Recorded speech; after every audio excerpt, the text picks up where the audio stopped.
Pois é, meus queridos, está chegando ao fim e é a primeira vez que eu vim aqui na igreja de Serrano e parece que já conheço vocês há um tempo. Isso é a família de Deus, a família que começou no povo. E realmente eu só tenho que agradecer ao Senhor essa oportunidade. Agradeço muito ao pastor, sua família, a direção da igreja por essa oportunidade de estar aqui com os irmãos. Quero agradecer o Michel, a Gabriela, o Estevão e o Timóteo e essa molecada, molecada filho, viu? E graças a Deus pela vida deles, a maneira como receberam mim, Dona Ana, e fica aqui a nossa gratidão, a gratidão a cada um de vocês. Muito obrigado. Que Jesus abençoe a vida de cada um dos irmãos. E nós, graças a Deus, fizemos a melhor escolha. Amém. A melhor escolha. Amém. Foi o que Jesus Cristo disse para Marta. Maria escolheu a melhor parte. A melhor parte é Ele. É Ele. É Ele. Graças a Deus pela vida de vocês. Também minha esposa agradece a acolhida dos irmãos. E antes da leitura da Bíblia, essas crianças, eu gosto muito de crianças. É por isso que eu sou infante. Uma vez infante, sempre infante. E eu gosto muito das crianças. E pode ter certeza de uma coisa: quando uma criança dessa faz o que fez aqui, lê um versículo, canta, não há teto que segure isso. Você passa direto, vai lá para cima. Né? Porque é a oração dos pequeninos. Jesus disse: deixai vir a mim os pequeninos, não os impeçais, porque deles é o reino dos céus. Então, graças a Deus, pastor, por essa atenção, esse cuidado, o contínuo deles, né? O momento deles aqui é uma bênção. É uma bênção. Essas coisas nós não esquecemos. Fica na vida da gente. Eu me lembro quando pequenininho, lá na primeira igreja, chegava no Natal, o pastor da igreja, a igreja dava para ele o nome das crianças da igreja. Eu ficava ali, tomara que ele me chame. E aí era um presentinho tão simples, mas eu só o fato do pastor chamar, e a gente ir lá pequenininho, ele abriu o braço assim, abraçava assim, que você saiu com aquele carro, era um carrinho, que antigamente era carrinho de madeira, né? Mas era um carrinho. A igreja que me deu. Foi a igreja que me deu. Então, a gente não esquece essas coisas, os pequenos não esquecem. Então é inculcar na mente deles. O pai fará notório aos seus filhos os feitos do Senhor. Que Deus abençoe cada papai, cada mamãe aqui. Amém? Amém. Queridos, vamos abrir lá em Tiago, capítulo 4, versículos 13 até o verso 15.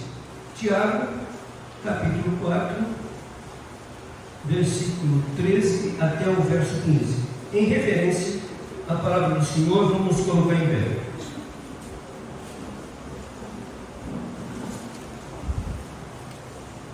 Tiago, capítulo 4, versos 13 ao verso 15.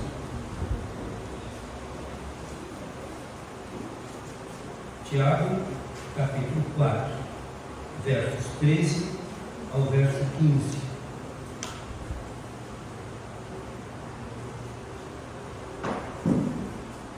Tiago vem depois de Hebreus. E agora vós, que dizeis, hoje ou amanhã iremos a tal cidade, e lá passaremos um ano, contrataremos e ganharemos. Digo-vos que não sabeis o que acontecerá amanhã.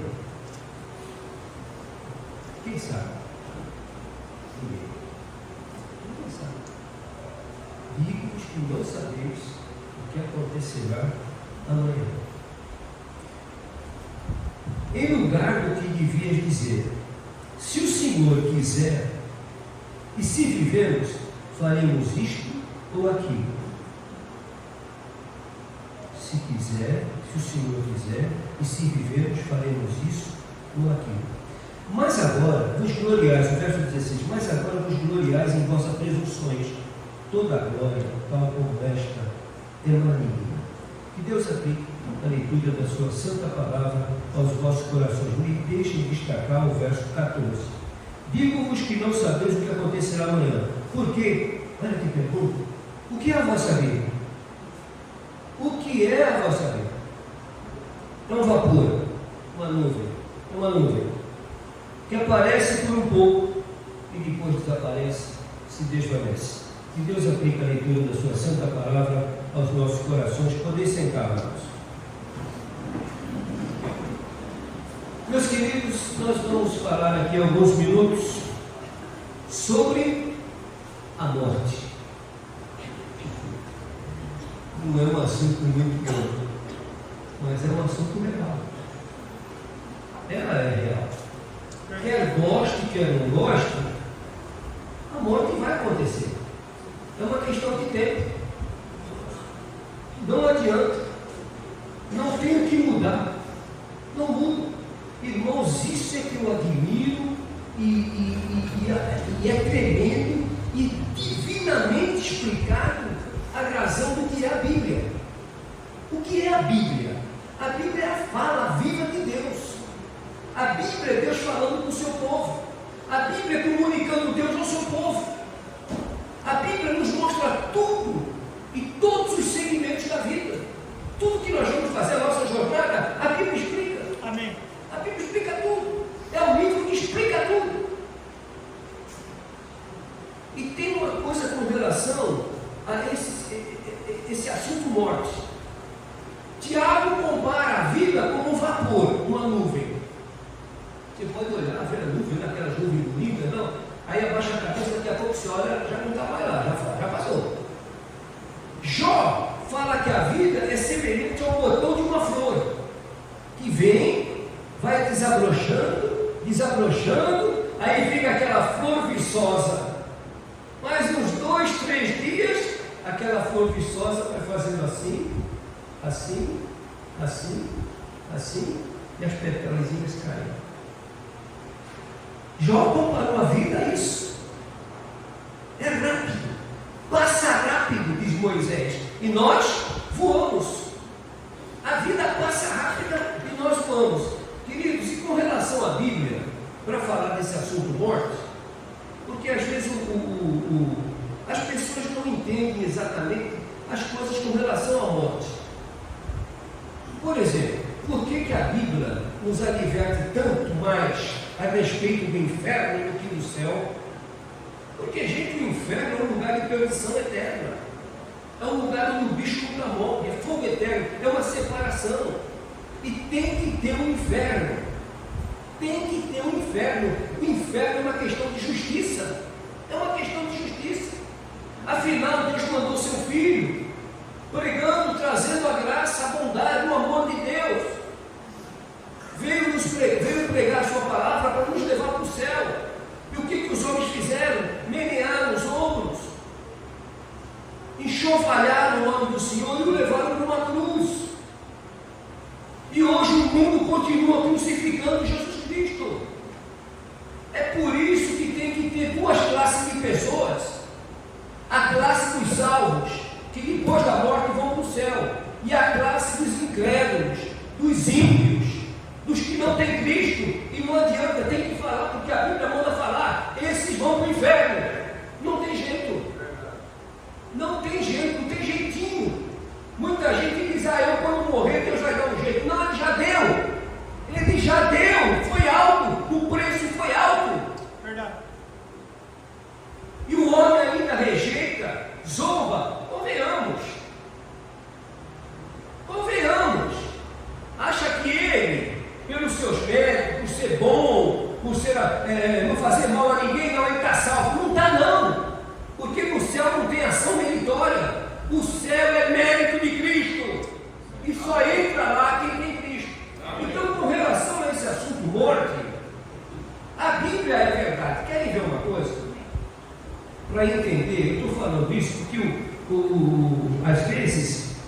pessoas, por falta de conhecimento da Bíblia, elas não são confrontadas como deveriam ser com esse assunto. Por exemplo, mas a Bíblia é um livro. Sim, é um livro, mas é um livro vivo.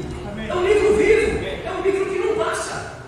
Não passa porque é vivo. E outra coisa, quanto mais você lê a Bíblia, sempre você acha coisa nova na Bíblia. Eu já li a Bíblia, quando chega, mas nossa, eu nunca tinha visto isso aqui. É um livro vivo, são palavras vivas. Então a Bíblia fala, só trazendo um pouquinho para a nossa atualidade, para ver o quanto esse livro é vivo e real. Quando ele fala em inferno, é inferno mesmo. Quando ele fala em céu, é céu mesmo. Amém. Mas antes eu quero mostrar a realidade da Bíblia de um outro aspecto, para você entender a verdade e a veracidade daquilo que Jesus falou. Santifica-os, Pai, na tua palavra, porque a tua palavra é a verdade. Então, queridos, a Bíblia, ela já dizia, há 1500 anos, vamos pôr na época do patriarca Jó, na época do patriarca, a Bíblia tem 1500 anos, mas na época de Jó, já, quando Moisés escreveu Jó, o livro de Jó, Jó não foi um personagem fictício, não. Jó foi real. Tanto foi real que Jesus cita Jó no Novo Testamento. Então, para pensar um pouquinho. Eu casei em 1969. 1969. Naquele ano, o homem chegou na Lua. Naquele ano vieram grandes fotos do planeta, lá do satélite da Lua, vieram para a Terra. E vieram grandes fotos do planeta Terra também para cá, tirada lá de cima. Aí descobriu-se realmente, eu me lembro bem como se fosse hoje.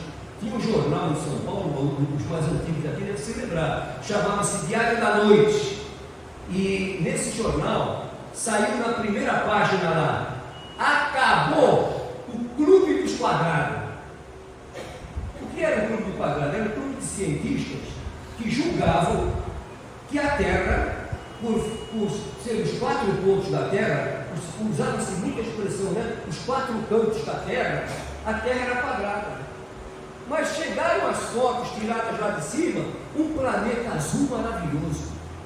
Um planeta azul maravilhoso. Olha, não tinha outra mais alternativa. O Clube dos Quadrados acabou, porque as fotos que vinham mostravam um planeta flutuando no ar. Outra coisa, flutuando no ar.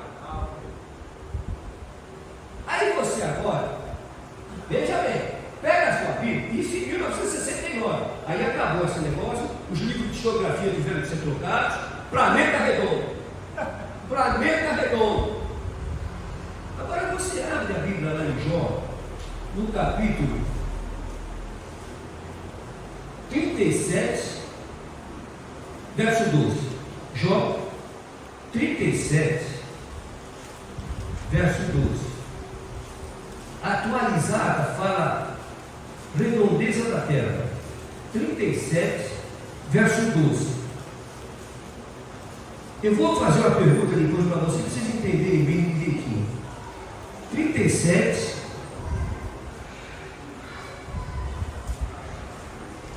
Jó 37, não, pastor, aqui é Salmo, é Jó. Jó 37, verso 12, está aqui, 37, verso 12. Então elas, as nuvens, você lembra em cima do capítulo 37?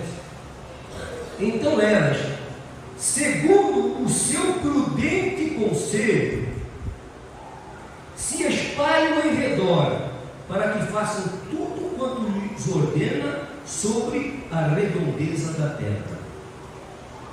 A revista atualizada fala a redondeza da terra também. Gente, agora para pensar um pouquinho. O que Jó entendia de astronomia para dizer que a Terra era redonda? Para pensar, a Bíblia já estava dizendo isso aqui 4.000 anos atrás, a Terra é entendendo? Isso só foi ser resolvido agora no século passado. Isso virou convicção da hora de geografia, porque a Terra era redonda, não era mais quadrada. Mas a Bíblia está dizendo isso há 4.000 anos, que a Terra é redonda. Mas não ficou só em Jó, não. Não ficou só em Jó. Você vai lá para Isaías. Vai lá para o livro do profeta Isaías, capítulo 40, verso 22. Isaías, capítulo 40, verso 22. Isaías 40, verso 22. Olha o que a Bíblia diz. O Senhor é aquele que está sentado sobre a redondeza da terra, cujos moradores são para ele como gafanhotos. O que está dizendo aí? Que a terra é o quê? Quadrada? Não, redonda. Redonda. O que Isaías sabia de astronomia para falar que a terra era redonda? Isaías foi um profeta messiânico que mais profetizou sobre Jesus Cristo. O que ele sabia? Nada. Mas o Espírito Santo diz: escreve. Porque o Criador, quando fez o planeta, a órbita dos planetas, fez o planeta redondo. Lembra do Galileu que caiu lá falou, estudou, chegou lá e o Vaticano soube que o Galileu disse que a Terra flutuava sobre o ar. Vocês viram o que aconteceu com o Galileu? Foi excomungado. Aí você volta para Jó. Tem um planeta flutuando no ar. Olha para Jó, capítulo 26, verso 7. Jó 26, verso 7.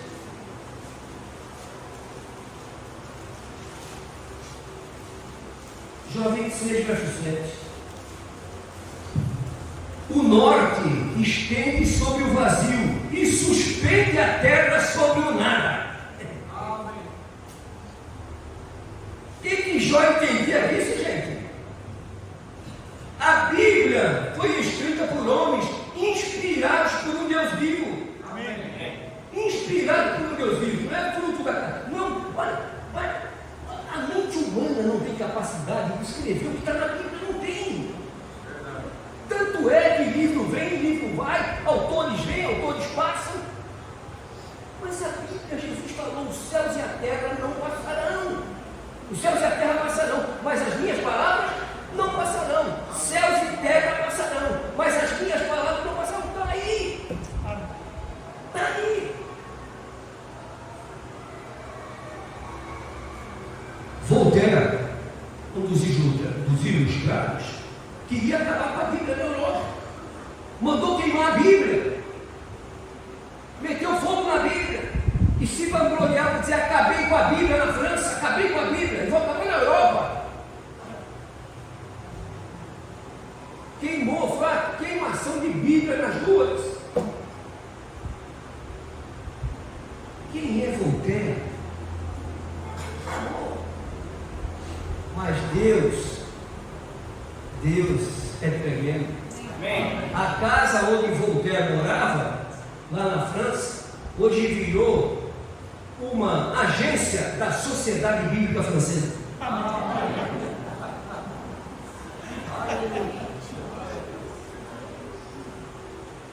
Bíblia é a palavra de Deus. Então, quando a Bíblia fala, gente, a Bíblia profetizou que Israel ia voltar. A Bíblia falou: vou trazer esse povo de volta, vou colocá-lo na sua terra antes da volta de Cristo. Gente, o judeu é o terceiro maior exército do mundo.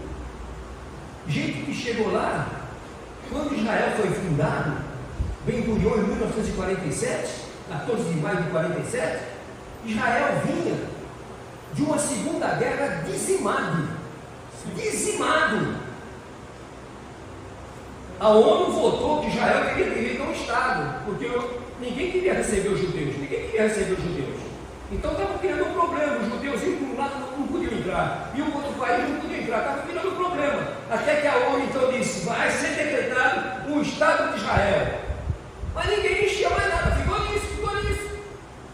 Até que Ben-Gurion decretou a fundação do Estado de Israel. Aí os judeus voltaram para Israel. Negociaram com os árabes.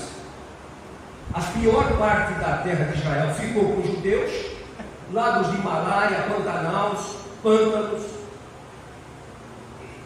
Gente, em 47. E outra coisa, quando Israel chegou lá, levantou-se uma guerra. Uma guerra. Os judeus nem armas tinham. E eu não vou ficar aqui falando dos relatos dessa guerra, vocês podem procurar na internet, vocês vão achar isso direitinho. Quando Israel chegou lá. Declaração de próprios generais árabes. Cercaram 10 mil soldados judeus. Os árabes tinham tudo para matar eles, acabar com eles. E de repente, num gesto de milagre, o general árabe mandou os próprios soldados árabes deporem as armas no chão. E os judeus ficaram estupefatos, não sabendo por quê. Os judeus estavam encurralados. Encurralados. Aí o general, não era o Moshe Dayan, era um outro general do exército israelense, foi perguntar para o árabe: por que vocês abaixaram as armas? O exército que estava vindo atrás de vocês era muito maior que vocês e ia acabar com a gente. Isso aí está escrito, gente. Eu não estou inventando história, está escrito isso aí. Está registrado isso. Amém. Então, queridos, a Bíblia é verdade.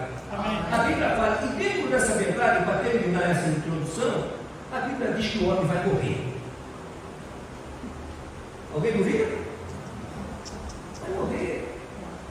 Gente, eu fico encantado. Você pega esse celularzinho que você tem na mão, você fala com o mundo todo, você vê o mundo todo. Você usa esse celular para tudo. Olha a inteligência do homem que chegou. Pelo celular você identifica tudo. Eu vi a guerra do Golfo sentado lá. Eu vi a guerra. Então hoje se você leu o Apocalipse há uns anos atrás, o capítulo 11 do Apocalipse, dizendo que vai ter duas testemunhas de Deus que vão perturbar o anticristo. E o anticristo vai matar essas duas testemunhas, que são dois profetas. E a Bíblia fala que o corpo, agora veja bem, isso olha, mete mil anos aí atrás. A Bíblia fala que esses dois corpos, ainda bem que nunca me perguntaram isso. A Bíblia fala que esses dois corpos seriam vistos pelo mundo todo. Escuta. Volta no tempo. Volta no tempo, vai 20 anos atrás. Se um moleque me perguntasse isso, não é que nessa molecada de hoje, né? A molecada de hoje questiona. Os moleques até me perguntam isso: ô pastor, como é que aqui está dizendo que o mundo todo vai ver dois cadáveres lá em Jerusalém? Rapaz, eu ia dizer: pela fé, meu filho, pela fé. Pela fé. Agora não sabe como. Aquilo ali, o capítulo 11 do Apocalipse, pode ler aqui direitinho, é a criação, é a profecia do globalismo. Do globalismo está ali. Está ali. Hoje você vê, você acessa, você vê. Então, queridos, a morte, essa inteligência, a criação do homem é inteligente. A ciência está se multiplicando. E outra coisa, por que a ciência está se multiplicando? Porque lá em Daniel, o que está escrito? Escreve e sela estas palavras do teu livro, porque no final a ciência se multiplicará. Gente, como está se multiplicando? A ciência está crescendo. Se é uma coisa que está sendo uma evolução maravilhosa e até nos beneficiando em muitas coisas, é a ciência. Então, a ciência se multiplicará. Agora, eu pergunto, com todo esse crescimento da ciência, por que a gente morre? Por que o homem não inventa alguma coisa? Se bem que o Elon Musk, aquele outro lá, o Gates, estão investindo dinheiro nesse transhumanismo, como chama aquilo? Metaverso? Metaverso. É o transhumanismo. Eles querem criar uma pessoa que seja virtual com humano. Quer dizer, o que é humano eles querem deixar virtual, o que é virtual eles querem humanizar, está para entender? Mas a verdade é que estão se multiplicando para isso. Então, com todo esse avanço científico, eu pergunto, por que o homem morre? Por que o tempo vai passando, o cabelo vai ficando branco, os dentes vão caindo? Agora ainda bem que tem os implantes, né? Nós vamos ardando. A Bíblia não fala isso. Salomão, no capítulo do Eclesiastes, ele fala sobre o gafanhoto. O gafanhoto. Ele diz assim: o homem chega um certo tempo, vai passando os anos, lembra da florzinha de Jó lá? Né? O homem já começa a dizer, os guardas da casa já começam a tremer, as colunas balançando, a amendoeira vai ficando branca. Está lá, Cânticos Eclesiásticos 12, se não me engano, 11, está lá. A amendoeira vai ficando branca, os dentes vão caindo, o canto do passarinho vai ficando longe,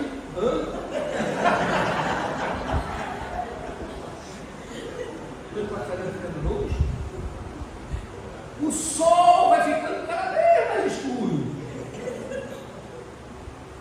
E aí ele termina dizendo, e a roda é o ciclo da vida, está rodando, então ela chega no vaso,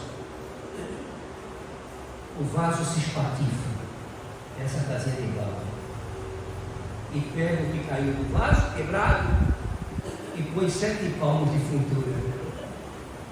Hoje é gaveta, antigamente ela era enterrada. A Bíblia fala, tu és pó, ao pó volta. Ninguém muda isso. Sabe por que não muda? E nunca vai mudar, porque foi uma sentença do céu para o pecado do homem. Tu és pó. O que é o pecado? O pecado é aquilo que será humilhante para o homem, e toda a recompensa do pecado é a coroa da vergonha, porque o pecado vai envergonhando o homem. O pecado mata, o pecado humilha, o pecado escraviza, o pecado desfigura. Então, queridos, a morte vem, é inevitável. Em Gênesis 3,19, quando o homem pecou, e o que foi o pecado do homem? Foi simplesmente o homem querer fazer o que ele queria e não o que Deus queria. Então o mundo está assim hoje. Por que o mundo está mal? Por que nós estamos tendo jovens morrendo com drogas? Por que nós estamos tendo tanta tragédia, homicídio? Crianças se suicidando, coisa que eu nunca vi. Crianças se suicidando. Por que estamos chegando a esse ponto? Porque o homem resolveu se afastar de Deus. Solzhenitsyn, aquele dissidente soviético, ele tinha ali: o homem sem Deus não tem mais regras, é um desregrado e caminha para o caos. É o que nós estamos vendo aqui, não é? E olha, que é um dissidente soviético. Então, querido, 3,19 não tem jeito, a morte é inevitável. O homem vai morrer, você vai morrer. Vai ficar lá naquela, essa casinha de barro, vai morrer. Aí vai pegar essa casinha de barro que morreu, vai pôr você numa casinha de madeira. Aí você fica com a mãozinha assim, sempre deitado, olhando para lá, para cima, olhando para ser figurado, não para cima. Porque tem que olhar para o lugar onde veio. O homem morre e fica esticado, porque veio de lá. E depois então, o culto, ou então, não tendo culto, o fato é que, olha o que nós somos, gente, o que é o homem? Tem que enterrar 24 horas depois, senão começa a feder, começa a cheirar mal. Então, queridos, a morte é inevitável, é a sentença: tu és pó e ao pó voltará. Em segundo lugar, por que o homem morre? Primeiro, a morte é inevitável, mas por que o homem morre? Bom, o homem morre por quê? Romanos 6, 23, vamos lá para Romanos capítulo 6, verso 23.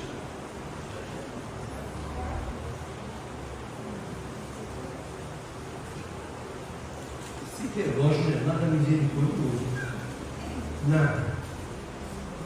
Romanos 6, 23. Porque o salário do pecado é a morte, mas o dom gratuito de Deus é a vida eterna por Cristo Jesus, nosso Senhor. Mas o salário do pecado tem salário. O pecado tem uma recompensa. Essa recompensa chama-se a coroa da humilhação. humilhado. A cada dia eu estou sendo humilhado, vocês estão sendo humilhados. Essa criançada aí vai ser humilhada por quê? Hoje, mais morto que ontem. Amanhã, mais morto que hoje. E nós vamos. Nasceu, está novinho, sim, já nasceu com 9 meses vencido. Tem 9 meses a menos. No aniversário, feliz aniversário, mais um ano de vida. Certo, é menos um. É menos um.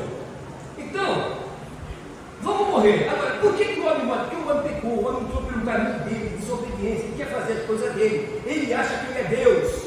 Ele acha que ele é Deus.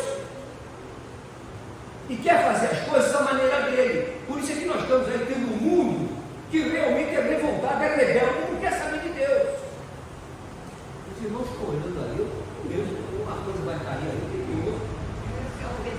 Deixa o besourinho lá. Besourinho pode ser até crente.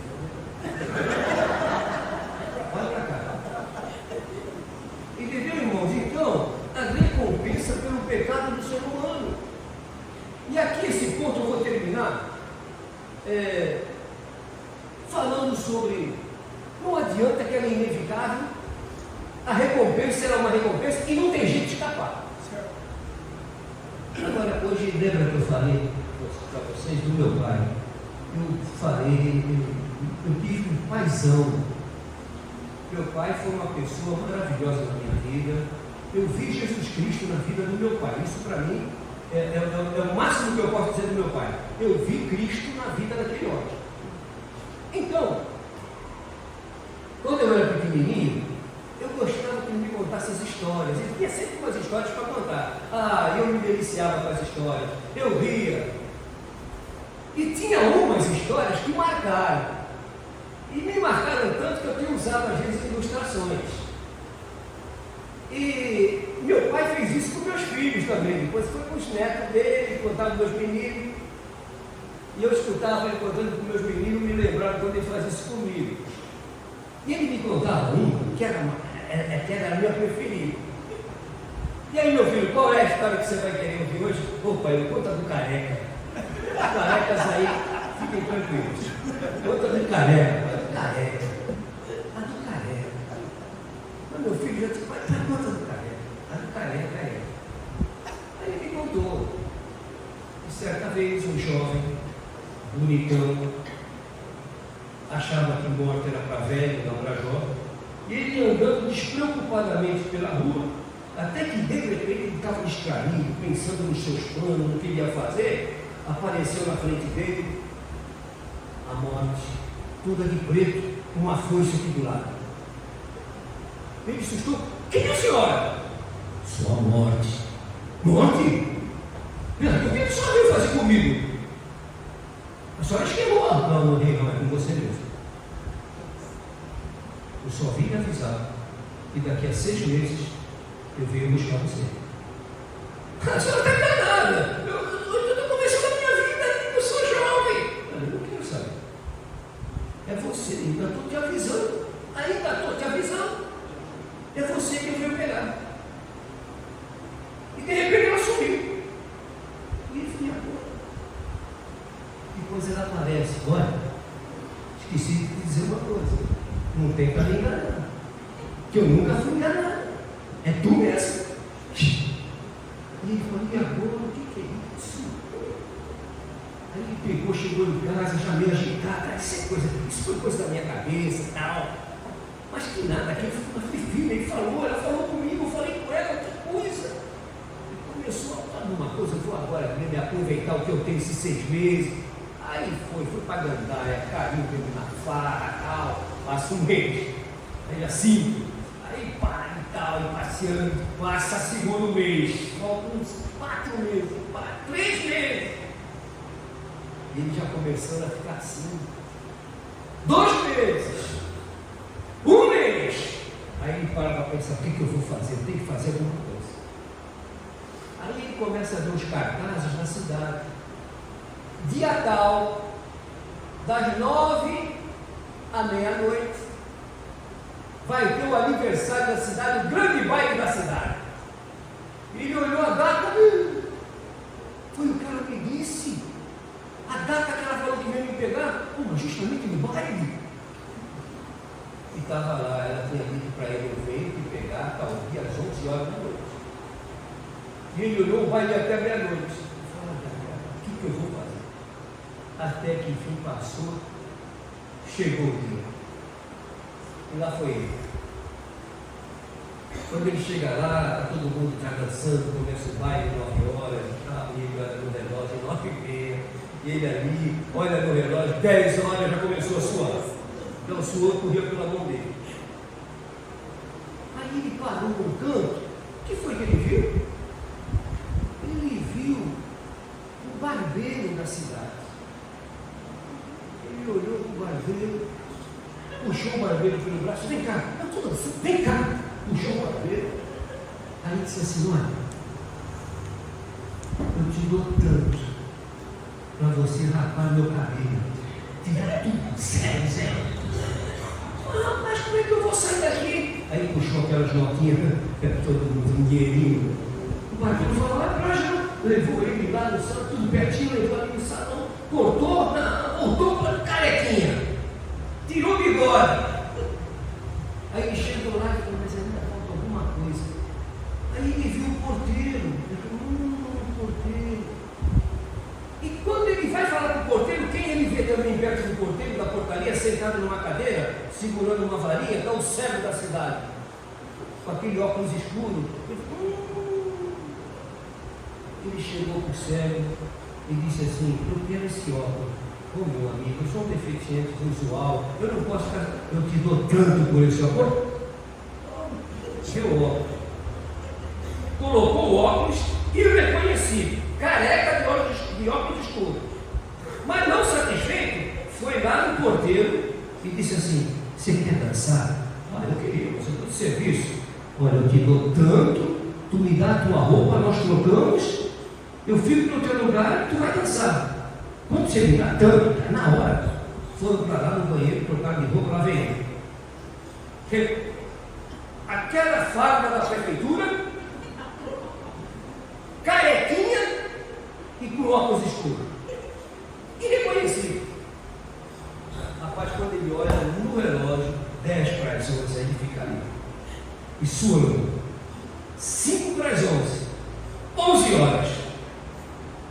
Ela entra pelo salão, voando. E olha para um, olha para outro, olha para outro para trás, olha para o careca ali. Vai para um, vai para outro, vai para outro, vem para cá, vai pela frente, volta por ali, vai pelos lados, vai pelo meio do salão, olhando. O careca fica. Quando de repente ela para no canto e diz assim: sabe uma coisa? Eu tenho que reconhecer, eu posso ser enganado. Eu posso ser enganado. Aquele rapaz me enganou. Eu vou me embora, frustrada, sabendo que o homem pode me enganar. Ela vai sair. Quando ela chega na porta, que ela vai sair daquela porta, ela olha para baixo. É o careca. Aí ela para ali.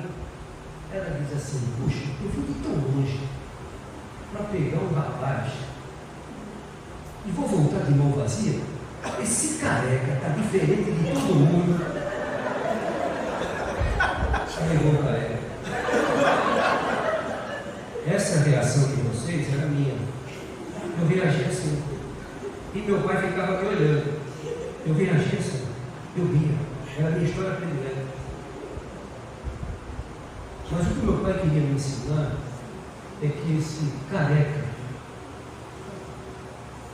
poderia ser eu, poderia ser ele. E não passou muito tempo depois eu vim entender isso. Que o careca um dia será levado, ou com cabelo, sem cabelo, seja o que fizer, mas ela veio buscar. E meu pai foi primeiro do que eu. E quando ele morreu, eu me lembrei disso. Eu me lembro que quando eu era pequenininho, eu orava: Senhor, prolonga a vida do meu pai, anos e morreu jovem. Então o careca vai chegar, ela vai chegar. E se você sabe que vai morrer, a Bíblia fala que há 2 caminhos, o céu e o inferno. Como é que você não se preocupa com a alma que você tem? Rapaz, você é corpo, alma e espírito. Você tem que se preocupar com isso. Você não é eterno, não, você vai morrer. Você vai morrer. Olha o primeiro cadáver da terra, da Bíblia. Qual é o primeiro cadáver? Foi o Matusalém? Não, foi um menino chamado Abel. Foi o primeiro cadáver que a terra engoliu. Foi um menino assassinado pelo irmão. Vocês vão morrer, eu vou morrer. E depois uma eternidade, gente. Uma eternidade. Não estou fazendo terrorismo, não, está escrito aqui. É a escolha do homem. Deus deu essa oportunidade e mandou Jesus morrer por nós. Mandou Jesus morrer por esse mundo que está cada vez mais imundo, porque aderiu aos ensinos do imundo, que é o capeta, o cão. Estou falando cão porque no ano da Bahia, Satanás se fala cão. E as pessoas não pensam. Gente, eu já enterrei criança, eu já enterrei jovem que saiu todo feliz, pegou a Kombi com a namorada, deixou ela numa cidadezinha perto da Vitória da Conquista, na frente um caminhão veio, pegou ele de frente e matou o rapaz, o líder, o moço, e outras. Aquela pergunta que Jesus falou: louco, se essa noite pedir a tua alma, o que tens preparado, para quem será? Para ele ou para o inferno? Para ele, Cristo, ou para o inferno? Eu repito, gente, entendam isso. Inferno é uma questão de justiça. É uma questão de justiça. Jogaram Jesus Cristo numa cruz, maltrapilharam, chacotaram o nome de Cristo, cuspiram nele, bateram nele, e até hoje ele é maltratado. E eu repito o que disse Hernani Dias Lopes, e repito, falei isso aqui ontem e vou falar hoje. Sabe por que persegue Cristo? Porque Cristo está vivo. Amém. Não perseguiria um defunto. Por que não persegue Maomé? Por que não persegue outros líderes religiosos? Mas tem que ser Jesus, porque Jesus disse: eu vivo e vocês viverão também. Amém. Cristo está vivo. Amém. Por isso é que Paulo fala: não mais eu vivo, mas Cristo vive em mim. Tanto está vivo que olha a mudança que ele fez na nossa vida. Amém. Olha aí a mudança. Matou aquela velha criatura que tinha aqui e colocou em nosso coração uma nova criatura. Amém. Herdeiro de Deus com herdeiros com Cristo. Gente, a morte é inevitável. A morte, o homem morre porque é pecador. O homem morre porque ele é um pecador, imundo, mau. A única coisa capaz de mudar o homem, que é o maior milagre de todos, não que essas igrejas aí prometem cura para cá, cura para lá. Sim, cura dor de cabeça, cura isso, mas põe uma perna no lugar de uma outra perna. Cura um câncer mesmo. É uma picaretagem aí, ganhando dinheiro, e o povo também é culpado, porque dá crédito a isso. O que Jesus quer é o coração do homem, é o coração. Amém. Por isso é que tem aquele apelo na Bíblia: filho meu, dá-me teu coração. Reconheça, você é um pecador, você precisa dele, que se você morrer nos teus pecados, tu está perdido. Está perdido. Não, sem essa de ser bom, hein? Sem essa de ser bom. Ah, mas eu sou bem, eu sou jovem, eu sou velho, mas eu sou amigo das pessoas, eu faço bem para todo mundo. Então está querendo dizer que tu mereces ir para o céu? E que Deus errou quando mandou Jesus? Então não precisaria Jesus ter vindo. Se tu é bom, para que ele veio? Morrer, ser pregado, vituperado? Veio fazer isso para que nós herdássemos o reino dele. Amém. Por isso ele pagou pela sua perfeição, o Cordeiro perfeito de Deus foi imolado para te salvar e me salvar. Amém. Porque sem ele ninguém entra no céu, não entra, nem com santo, não é pastor que salva, não é igreja que salva, não é religião que salva, é Cristo. E quando você tem Cristo no coração, você vai ficar no lugar certo. Amém. Então, queridos, termino. E depois da morte, glória eterna. Amém. E depois da morte, aqueles que morrem em Cristo, glória eterna. Glória eterna. Provérbios 14:11 diz assim: 14, 14:12. 14:11 ou 14:12 diz assim: há caminhos que ao homem parece certo, né? Parece bom, mas o fim desses caminhos são o quê? Morte, caminhos de morte. E o versículo é tão sério que lá em Provérbios 16:25 é o mesmo versículo. Há caminho que ao homem parece certo, mas o fim são caminhos de morte. Olha, esse mundo aí fora está bom para pecar, ninguém pode discordar disso. Está bom para pecar. Então a sedução, a imoralidade, o sexo desenfreado, droga, é tudo. E essa geração se perdendo, todo mundo naufragando e pensando que está feliz, não está não. O tamanho do vazio do coração do homem é do tamanho de Cristo, só Ele preenche. Só Ele preenche. Isso não satisfaz ninguém, não. Não satisfaz. Não satisfaz. Quanta gente aí rica, famosa, dando tiro na cabeça, se matando, artistas famosos. Está rolando um vídeo aí na internet, né? Aqueles atores e atrizes, cantores famosos que morreram, frustrados muitos, outros se suicidaram. Por que, gente? Faltou Cristo. E quando falta Cristo, o mundo vai de mal a pior. Então, querido, depois da morte, a vida eterna. Glória a Deus. E a Bíblia que fala. O menininho que recitou João 3,16, não foi? Foi o versículo que eu levantei a minha mãozinha quando era pequeno, para aceitar Jesus. Porque Deus amou o mundo de tal maneira, olha só, de tal maneira, esse tal maneira aí é o tamanho do amor. Deus amou o mundo de tal maneira, e esse tal maneira como é que se entende? Que deu o seu Filho unigênito, para que todo aquele que nele crê não pereça, mas tenha a vida na eternidade com Ele. Amém. Queridos, essa é a nossa esperança. Amém. Essa é a nossa esperança. Promessa de um livro que não mente. Está aqui. Mostrei para vocês tudo que está acontecendo aqui. Mostrei para vocês. E só vou mostrar mais um pouquinho. Gente, você já leu que Jesus Cristo falou que quando Ele voltasse, os dias seriam como os dias de Ló? Já leram isso na Bíblia? Quem leu, diga bem.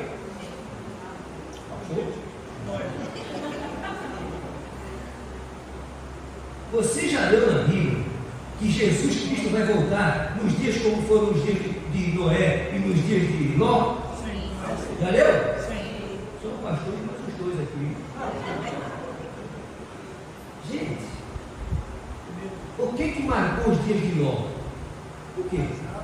Sodoma? Está começando a entender? Muito bem. Mas não para aí. Aí o apóstolo Paulo, lá em Romanos capítulo 1, fala que no final dos tempos, no final, quando estivesse perto de Jesus Cristo, vir buscar a sua igreja, aí isso para mim é uma das profecias que eu mais... É tão claro, gente, é tão claro que não precisa nem exegese. Ele diz lá no capítulo 1 de Romanos, que vai chegar o tempo em que homem ia casar com homem e mulher ia casar com mulher. Não, estou falando uma coisa que está na Bíblia. Nós pregamos o Evangelho. Amém. Não é todos. Queremos a salvação do homossexual, a salvação do adúltero, a salvação do bêbado, queremos a salvação do pecador. Amém. Não somos homofóbicos. Se há cristofobia, é lá fora. Exato. Há muita cristofobia lá. Nós não. Nós queremos a salvação dessa gente, porque são pecadores que precisam de Jesus. Agora veja, como é que o apóstolo Paulo, 2000 anos atrás, podia escrever que homem ia casar com homem, mulher ia casar com mulher? Me diga. Aí, olha